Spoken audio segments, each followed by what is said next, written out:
Olá, sejam todos muito bem-vindos a mais uma Unip-On, promovida pela Universidade Paulista, sempre compartilhando aqui o conhecimento. E segundo dados da revista científica The Lancet, no ano de 2019, o maior consumo de alimentos ricos em fibras esteve associado a uma queda de 16 a 24% na incidência de doenças coronárias, derrames, diabetes tipo 2 e câncer coloretal.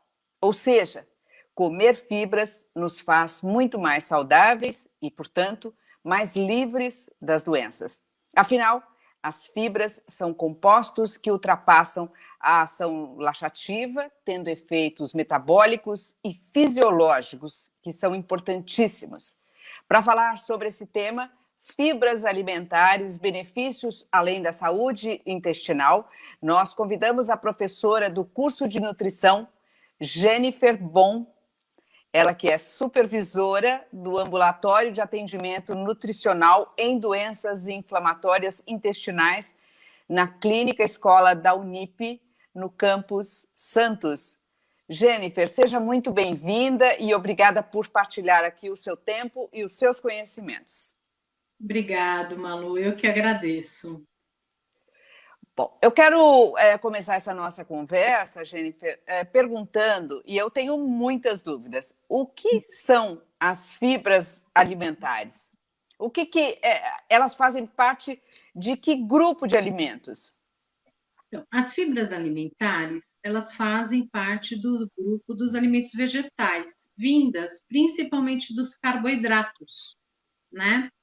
E esse é um grande grupo de alimentos que nós temos à nossa disposição. Então, são substâncias alimentares, né, que passam intactas, né, pelos sucos digestivos e chegam dessa forma intactas no nosso intestino. E aí, então, auxiliam toda a saúde intestinal, e não só a saúde intestinal, mas também com ações metabólicas. Então, elas têm essa capacidade, né, de se, vamos dizer assim, preservar da digestão. Diferente quando você come um alimento como proteína, por exemplo, que sofre o processo digestivo para ser absorvido. A fibra tem essa capacidade. Então, ela vem dos alimentos de origem vegetal, principalmente dos carboidratos, né? E hoje nós temos aí até que um bom consumo desses alimentos na nossa alimentação, se a gente fizer isso de forma regrada. Pois é, porque na hora que a gente está se alimentando, muitas vezes a gente não lembra o que está comendo, né? Eu tive a oportunidade de fazer um regime certa vez e eu lembro que a partir daquele momento do regime eu comecei a prestar atenção, porque eu achava que fazia tudo certo, né? Comia, tá tudo certo. Mas a hora que eu comecei a prestar atenção no que eu comia, aí que a gente vê a nossa desatenção, né, professora? Isso, exatamente. A gente tem um estudo muito interessante, é um estudo antigo, mas eu achei maravilhoso. Ele pegou dois grupos de pessoas diferentes e pediu para que um grupo anotasse o que estava comendo e o outro grupo não. E por incrível que pareça, o grupo que passou a anotar, sem determinação de uma dieta, mas somente anotar, ele teve uma redução de peso entre 3 e 4 quilos. O fato de você olhar o que você está comendo vai além do que você põe na sua boca. Então, eu sempre falo para os pacientes, falo para os alunos, que a alimentação é uma questão de escolha, né? Você escolhe, e aí, assim, a gente tem essa capacidade de escolher coisas boas para pôr no nosso prato. Então, eu tenho um jargão que eu gosto bastante, que é desembale menos e descasque mais. O seu intestino e a sua saúde vai agradecer. E eu adoro isso, porque fica essa frase na cabeça das pessoas, e eu tenho certeza que na hora de fazer uma escolha alimentar, principalmente os pacientes, né, que nós atendemos na clínica escola, pensam nisso. E eles brincam muito comigo também. Ah, lembrei da senhora, do desembale menos e descasque mais. porque isso é muito importante, Malu. A gente, no dia a dia, a gente é sucumbido, às vezes, pela rotina, mesmo na pandemia, mesmo dentro de casa. Quando você vê, já não deu conta de fazer um almoço, lavar uma salada, a coisa embrulhou ali no meio de campo, né? E um suco, às vezes, de uma fruta gostosa, e a gente perde o pé dessa coisa do dia a dia. Então, é muito importante ter esse olhar sobre alimentação, sim. Eu acho isso muito interessante. Bom, eu tinha entendido até agora eu não entendi uma coisa. Tá. Por exemplo, vamos pegar o alimento básico dos brasileiros, né? Quer dizer, Uhum. arroz e Arroz. feijão. O arroz, ele vem na embalagem, o feijão também. Então, eu Uhum. já desconsidero isso? Não, não. Quando eu falo desembale menos e descasque mais, é para produtos industrializados, Ah, tá. né? Aqueles que têm vida longa na prateleira, em que você começa entendendo, ler o rótulo, entendi, gordura, entendi proteína. No finalzinho tem aquelas letrinhas miúdas e você não entende mais, né? Arroz e feijão, não, absolutamente maravilhoso, rico em fibras, o feijão principalmente faz uma dupla ótima. Mas hoje, infelizmente, a gente tende a ter escolhas, às vezes, ruins, né? Escolhendo alimentos mais industrializados. Então, aí entra a frase desembale menos e descasque mais. Né? Perfeito. No lugar de um alimento industrializado, você pode fazer um alimento natural na sua casa. Um exemplo típico é o molho de tomate, né? Sim. E o molho de tomate é uma preparação que todo mundo é muito fresca, muito gostosa, lembra, né, sempre alguém da nossa família, aquele molho de Sim. tomate fresquinho, e você, por que não? Né? Mas, no fim, é o que eu falo, às vezes, na correria do dia a dia, a opção, infelizmente, é comprar o produto processado, né? E aí a gente vai somando isso a todas as outras coisas, no final do nosso dia, a gente consumiu um alimento natural e o restante é processado, né? É verdade. E aí, longe de mim querer ficar trocando receita, até porque eu não sou tão boa na cozinha assim, ô, professora. Mas eu fico pensando o seguinte, por exemplo, já viu, vamos pegar o exemplo do tomate mesmo. É tão simples de fazer, né? Isso Eu tenho o mesmo. hábito, não vou trocar receita aqui, mas assim, uma das coisas que eu faço, por exemplo, tiro a semente do tomate, coloco numa frigideira com água, tiro a pele, deixo com a pele, e depois eu Uhum. tiro a pele e coloco no meio do meu almoço, do meu jantar. Quer dizer, é um negócio tão simples, né? E por Tão que eu tenho que simples. pensar no molho vermelho, né? Aquele, o embalado, né? Exatamente. É muito interessante, Malu. E assim, a gente enxerga isso um pouquinho agora na pandemia. Tem um estudo muito bom que saiu do NUPENS, da USP, que avaliou a qualidade da alimentação dos brasileiros na pandemia. E por incrível que pareça, isso melhorou. Nós passamos a consumir alimentos mais saudáveis. Eu fiquei assim super feliz com essa pesquisa. É uma pesquisa que ainda está em andamento, em avaliação, um trabalho maravilhoso da USP. E é importante. Parece que as pessoas pegaram esse momento e começaram a olhar de uma forma diferente para a alimentação, né? E lógico, pelo impacto mesmo da condição que a gente vem vivendo, todo mundo tem buscado mais saúde. Eu acho que é isso. E então é o que você falou, são coisas simples, que Sim, as pessoas às vezes não, às vezes uma salada você põe uma fruta, por exemplo, faz uma salada gostosa, eu gosto de um kiwi, eu aprecio uma manga, uma laranja, põe na salada, pedacinhos. Você está agregando valores nutricionais maravilhosos na sua alimentação. E isso é muito, muito interessante. agora, estou agora curiosa, eu quero saber dessa clínica de vocês em Santos, como é que funciona essa clínica? Eu deveria perguntar lá na frente, mas eu já estou curiosa aqui, queria saber como é que funciona, quem vocês atendem. Então, ele é uma clínica, nossa clínica escola, é uma clínica de portas abertas, né? Nós temos 4 cursos lá dentro: enfermagem, nutrição, psicologia, 5 cursos, biomedicina e fisioterapia. E nós atendemos livre demanda. O paciente chega com algum relatório encaminhado da rede pública mesmo, né? Dos postos de Olha, saúde, e a gente atende. E aí eu conheci uma grande gastroenterologista em Santos, que ela veio fazer uma palestra na nossa universidade, e ela atende doenças inflamatórias intestinais, doença de Crohn e retocolite. E ao final da palestra ela falou, gente, eu preciso muito de uma nutricionista para atender os meus pacientes. E eu falei, nossa, a gente podia abrir um ambulatório na nossa clínica. E eu conversei com a nossa coordenadora geral, a professora Célia, falei, posso abrir? Ela deve abrir. Então, nós abrimos há 3 anos e a gente atende essa demanda da doutora Bianca, da Gastro, que faz um dos únicos ambulatórios de doença inflamatória na Baixada Santista, nós atendemos esses pacientes. E, assim, tem sido uma experiência maravilhosa. E, com isso, a gente acabou atendendo outras doenças, não só o Crohn e a retocolite. A gente atende... Hoje, a gente está com uma demanda enorme de síndrome do intestino irritável, por conta mesmo da pandemia, constipações. Então, a gente abriu esse espaço e faz esse ambulatório. Eu brinco que é a minha menina dos olhos, né? Assim, é maravilhoso o trabalho. Os pacientes se sentem acolhidos e os alunos adoram, adoram. Então, esse é um trabalho que a gente faz dentro da Universidade em Santos, a única universidade que tem esse ambulatório para esse tipo de atendimento.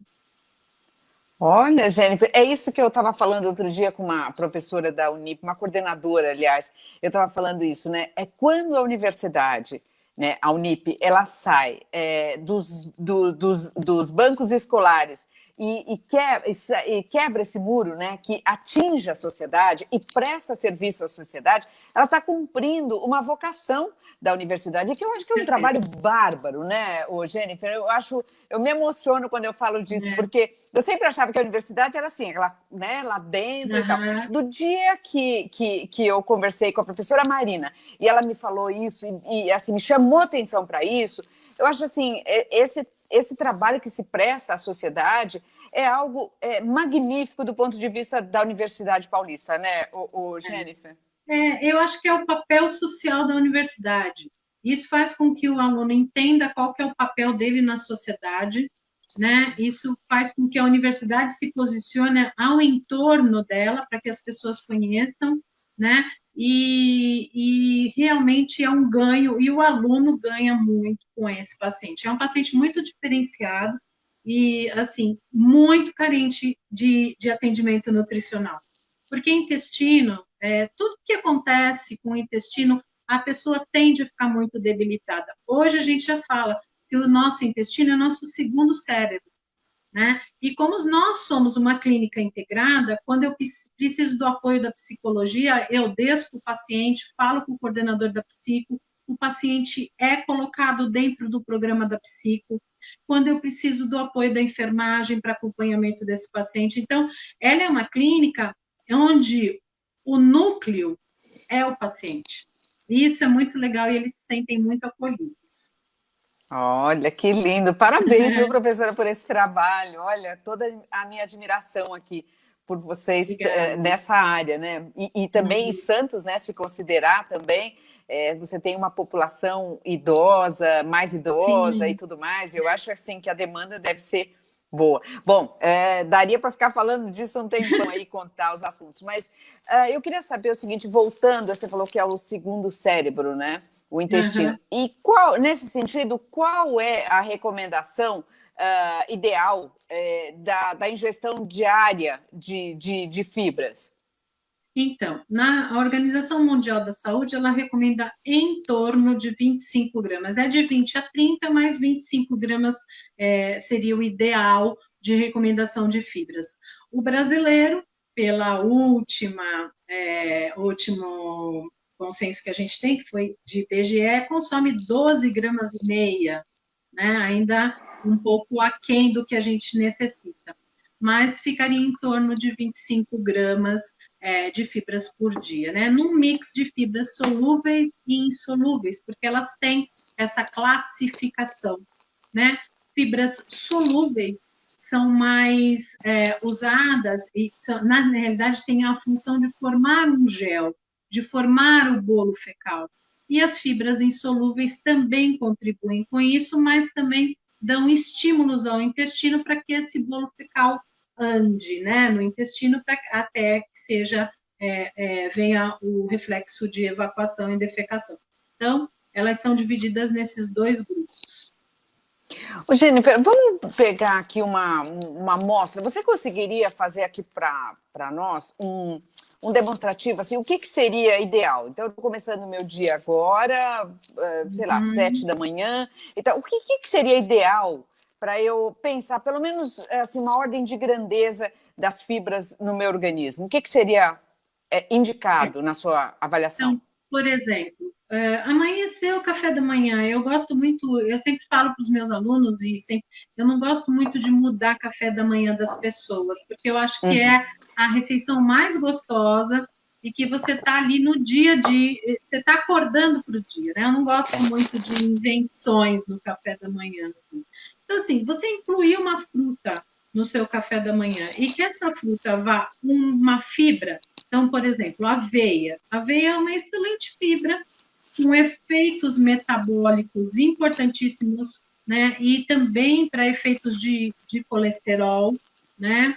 Diminuindo o colesterol sanguíneo.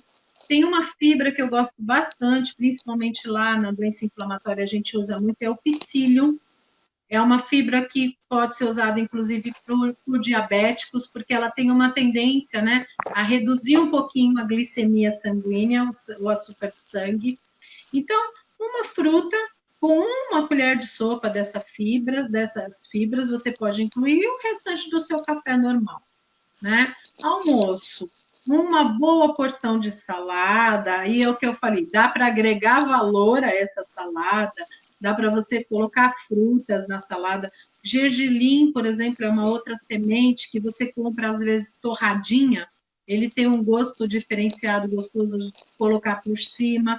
Arroz e feijão, uma boa fonte de legumes ou legumes variados, é excelente. E um copo de suco de fruta, se for do seu hábito, um suco de fruta.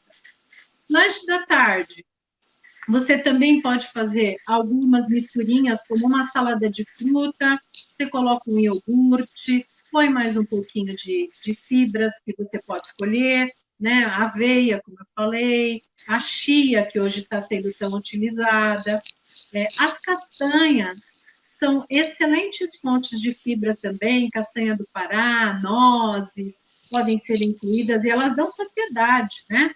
Porque elas têm fibras e elas têm boas gorduras, então trazem saciedade. O jantar também, às vezes eu tenho pego muitas pessoas em consultório, mesmo lá na clínica, que não estão jantando com essa pandemia, preferem um lanche. Aí dá para agregar valor muito maior. Você pode fazer um bom lanche com um pão integral, com uma fonte proteica, e mais salada, e o tomate, por exemplo, o tomate que você gosta tanto, pica, coloca junto, né? Uma fatia de fruta. E é tão tranquilo, Malu, e é tão tranquilo você atingir recomendação. Por exemplo, quando 2 colheres de sopa de linhaça, tá? Uma concha de feijão e uma goiaba, você já teria atingido a recomendação aí por volta de 25 gramas. É muito Olha! fácil. É muito fácil. Então, Então, assim, vamos lá. Uma goiaba? uma goiaba, depende, tem mudanças de tabela, mas enfim, Sim, no, sim, no mas a geral, grosso modo.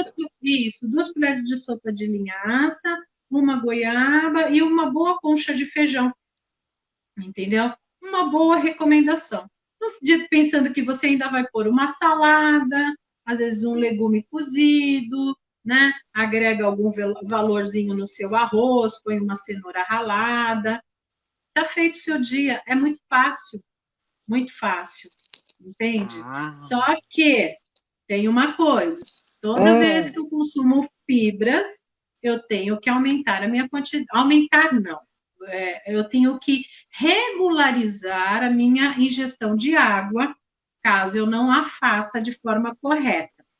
E esse é um dos grandes problemas, às vezes, de um paciente que tem o intestino preso, né? Ele até consome fibra, mas a água dele, quando você vai ver, está baixíssima. Aí a gente sempre orienta, põe aplicativo no celular, que hoje já existe, baixa aplicativo no seu celular, ele vai te a avisar que horas você tem que tomar água e você vai ajustando isso ao longo do tempo. Por quê? Porque a água, ele é o meio de solução da fibra. Como eu falei, as fibras são solúveis e insolúveis. Quem traz essa solubilidade é a água. Então, o paciente precisa ajustar essa quantidade de água. Então, eu tenho paciente que chega tomando meio litro de água por dia, né? Eu brinco, meu filho, você vai secar que nem um maracujá de gaveta, não pode. Vamos acrescentar. Mas também é aos poucos, sabe, Malu?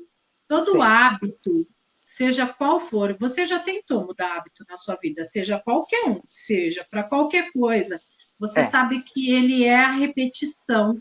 E a é. repetição que faz a excelência, né? Então, é muito importante. Então, a gente sempre incentiva.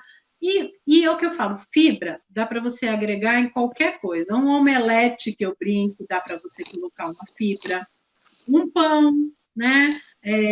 Uma pastinha que você use para fazer um seu sanduíche, por exemplo, a gente ensina pastinhas lá com inhame, que você faz tipo um requeijãozinho vegano de legumes e você acrescenta fibras ali. Então, assim, eu gosto, por isso que eu acho que eu gosto de fibras, porque ela tem uma diversidade de ser incluída de forma que às vezes você nem percebe, Nossa, eu né? gostei desse negócio do inhame. Você sabe que eu tô aqui anotando tudo. Você está falando, eu já anotei tudo.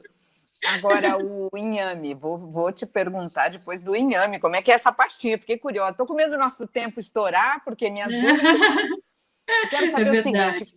qual é o papel? Se der tempo, a gente fala da receitinha do inhame, tá? Mas senão a Tá gente tem bom. que correr aqui, porque eu tenho que perguntar outras coisas. Quero saber qual que é o papel da prevenção das fibras nas doenças intestinais. Então, a gente tem um papel importantíssimo de consumo de fibras e prevenção de câncer de colo.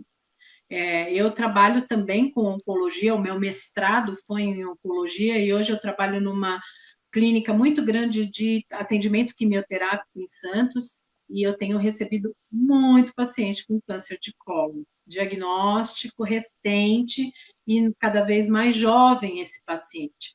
As fibras, o consumo regular de fibras é um dos fatores de prevenção do câncer de colo. Lógico, existem outros fatores genéticos, né, etc. Mas essa é uma das maiores recomendações que a gente tem, né? Eu tenho pego muito paciente com alteração intestinal, Malu, muito, pós-Covid, e assim, a gente percebe uma história ruim desse paciente com esse intestino. E aí eu falo assim, como assim o senhor fica 4 dias sem evacuar e acha que isso é normal? Não é normal, nós temos que evacuar todos os dias. Eu brinco com os meus pacientes que tem que evacuar e tem que sentir, e tem que ouvir o som da harpa, ficar feliz, entendeu? Porque também a gente tem, ao contrário, o paciente que tem fezes pastosas e diarreicas por mais de 6, 7 meses e acha que isso é normal. Isso não é normal, entende? Então, é importante que a gente avalie essas questões dentro desse processo. Agora, professora, como é que as fibras elas podem auxiliar na prevenção de outras doenças? A gente tem várias pesquisas falando do efeito metabólico dessas fibras sobre doenças crônicas, né? Não degenerativas, por exemplo, como diabetes. Então, as fibras, porque elas têm aquela capacidade de formar o gel, né? Principalmente as fibras solúveis, elas, então, por essa capacidade de formar o gel, elas tendem a atrasar, né, a chegada desse açúcar no sangue, vamos dizer assim, né? Então, a gente tem um perfil glicêmico, um perfil melhor de pacientes que consomem fibras, principalmente as fibras solúveis. E aí, então, começou a se discutir esse papel dentro do diabetes, dos pacientes diabéticos. Então, pacientes diabéticos se beneficiam muito do uso de fibras. Já no colesterol, né, que pacientes com colesterol aumentado podem desenvolver as DACs, que a gente chama doenças arteriais coronarianas, também se beneficiam de fibras como a aveia, né? Onde a gente tem aí uma capacidade de metabolizar melhor esse colesterol pelo consumo desses produtos.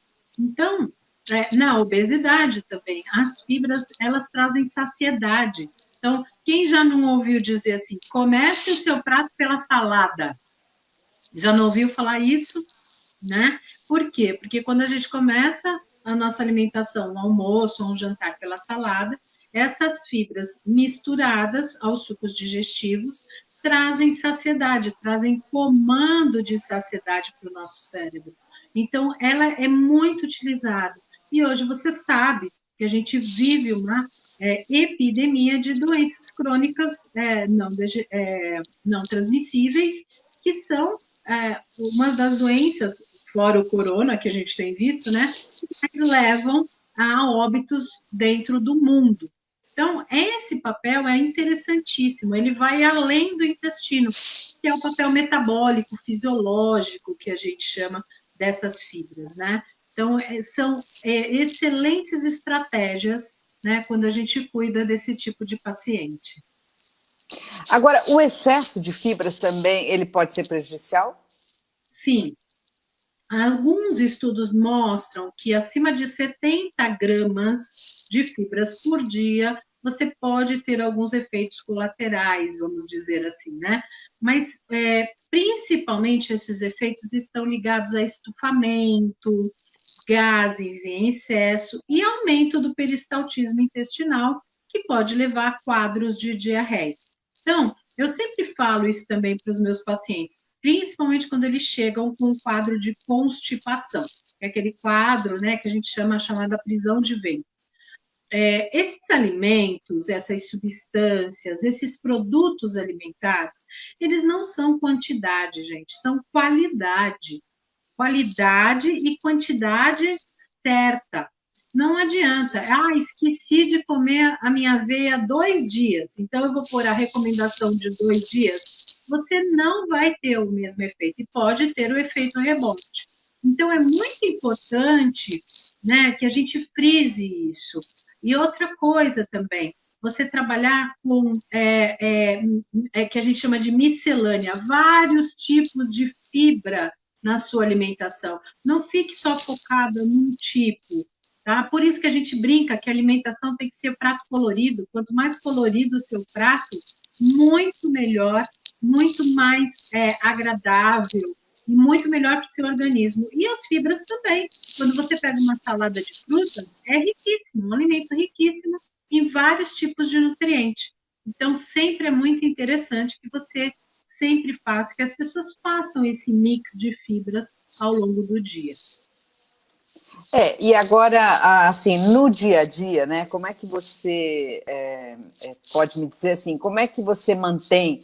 Porque isso que você está falando é verdade, né? Porque às vezes você, vamos dizer, o brócolis, né? Você come o brócolis, então tá tudo bem, isso funciona bem no teu intestino e tal. Mas assim, uma semana comendo brócolis já não produz o mesmo efeito, não é, Jennifer? Na realidade, algumas pessoas até produz, mas você não vai ter a variedade. Porque o brócolis, por exemplo, ele não é só fibra. Ele é super rico em outros nutrientes. E, às vezes, menos em algum. Que você vai ter, por exemplo, na cenoura. E outro nutriente que você vai ter numa maçã. Então, é a variedade. Porque, assim, todo alimento de origem vegetal, Malu, ele é riquíssimo em produtos maravilhosos, substâncias que a gente chama não nutrientes, né? Que são os flavonoides, os beta-carotenos, os carotenoides. Então, eu brinco que é a melhor farmácia que a gente tem. Então, a fibra, às vezes, está junto com esses componentes, compostos bioativos. Isso que é interessante de você mostrar para o seu paciente, né? E a diversidade, como eu já falei, dá para você não só comer brócolis só com azeite refogado, você pode pôr no arroz, você faz dele um macarrão. Então, assim, é isso que eu acho bacana dentro da fibra. você trabalha com esse tipo de alimento. Tem muito paciente, por exemplo, que não gosta de arroz integral. Tá bom, ok. O que a gente faz? Põe uma quinoa dentro do arroz. Eu ensino, no final do cozimento, joga a quinoa lá dentro e você come o seu arroz com uma fonte de fibra. E quinoa é uma delícia. E é uma fonte de fibra excelente. Aí você fica mais feliz. Rala uma cenourinha, olha que dupla perfeita. Seu arroz está maravilhoso. Entende? Já anotei aqui. Já anotei, ó, né? Ó, aqui, ó. Porque são tão boas, estratégias tão simples, as pessoas complicam a alimentação desnecessariamente, Malu. A alimentação é uma coisa que, assim, o ato de amamentar é algo tão simples, por que a gente não segue isso? Não é verdade? A gente complica a alimentação, que não é para complicar. Ai, precisa, eu brinco com os meus alunos, precisa comprar o óleo tal. Não, gente, vai comprar o óleo que tem no supermercado, que dá para o seu bolso, porque hoje em dia a gente fala disso também com os nossos pacientes. Como a clínica é uma clínica de portas abertas, eu tenho todo tipo de paciente lá dentro. Eu não posso, o nutricionista, ele tem que ser um facilitador na vida de um paciente. E eu sempre falo isso, não é o paciente que tem que se adequar ao meu plano alimentar, sou eu que tenho que me adequar ao que o paciente me traz, porque senão ele não vai conseguir e vai gerar uma frustração enorme em todo mundo, e principalmente no paciente. Então, assim, quando eu brinco do desembale menos, descasque mais, tal, é o simples, sabe? Aquele simples de antigamente. E coisas simples, por exemplo, sentar na mesa para comer, isso faz tão bem para todo mundo. Botar uma mesa bonita para a sua família. Mas hoje não é domingo, não importa. Põe a sua mesa bonita, sente, né? Não sei você na sua casa, mas na minha casa os melhores papos estão em volta da mesa. E assim, isso traz um conforto para você. E aquilo passa a ser muito agradável. Então, é muito importante. As pessoas estão negligenciando. Hoje a gente vive uma era cibernética, a gente sabe disso, tudo é online. Mas, gente, hora de comer, nada online. Hora de comer é sagrado. Olha o que você está pondo no seu prato, né? Isso é muito interessante. Eu acho, pelo menos eu acho que é o que eu tenho passado para as pessoas e eu acho que tem dado certo. Não, e é interessante, você sabe, Jennifer, que outro dia me peguei com essa coisa, né, de pandemia, não sei o quê, e aí comendo rápido entre uma gravação e outra, entre uma reunião e outra, e eu vi que eu não estava sentada direito, sabe, na mesa, na cadeira. Estava ali, assim, a perna cruzada, peraí, comendo aqui, sei, aí parei tudo, eu falei, pera um pouquinho, qual que é a postura certa na cadeira? Vamos aqui sentar, não a perna cruzada e ficando meio de lado, já comendo ali.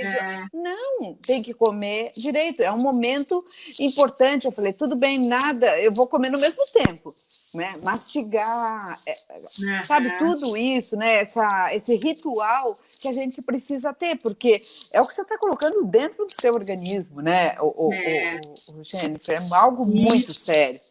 E outra coisa, quanto menos você mastiga, mais você engole junto o ar, mais tudo isso, o teu trato gastrointestinal tem trabalho dobrado, né? Tem trabalho dobrado. Então, assim, eu acho que, não sei, depende da família, mas tem famílias que eu hoje ouço que aproveitaram esse momento atual para mudar muitas coisas. E eu acho isso maravilhoso, porque é possível, sabe? É possível. E eu falo, Malu, às vezes uma refeição, sabe? Não faz café da manhã encostado na pia. Senta. Não tenho tempo. Gente, arruma a mesa um pouco antes, à noite. Deixa a mesa do seu café posta. Deixa a sua fruta cortada na geladeira, entendeu? Já deixa a coisa pré-preparada. É tão bom.